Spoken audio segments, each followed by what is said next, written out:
台中西屯有一栋公寓大楼，有住户要将车停入去机械车位，说是熊规个平台拢放落来，好佳在无人受伤。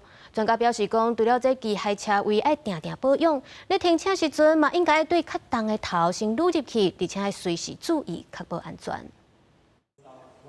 车主甲车停伫个机械车位，所来人行出来，正要救到顶层去，无想到停车平台熊起条咧，了放落来，规台车就安尼摔落来。车主也惊到，赶紧退后闪开。我们这个社区它配的就是一个机械车位，那我们这个社区也倒了，所以你也知道机械车位它什么时候故障，我们很难预估嘛。意外发生伫就是暗时10点外，台中西屯这个主题大楼的地下停车场发生机械车位落来意外，加在是无造成伤亡。不过车才买无到1年，就摔歹甲真严重，车主是真毋甘。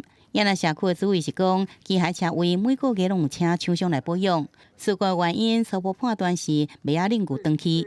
保养部分几乎都是每个月。都是会固定会过来保养这样，那所以说这个部分的话，我们事后我们也会再考虑说是不是要做一个哪个部分要做更换。13时，台中北屯也发生一个大约60岁查甫人对社区的机械车位摔落来，骨头断去。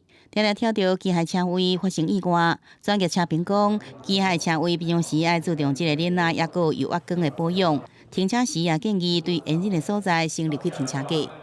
重的要先进去，要靠液压缸、靠链条的部分。通常他们链条跟液压缸是连在一起，是液压缸去推那个链条嘛。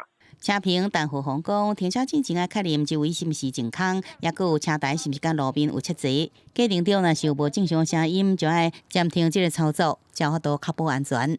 记者综合报道。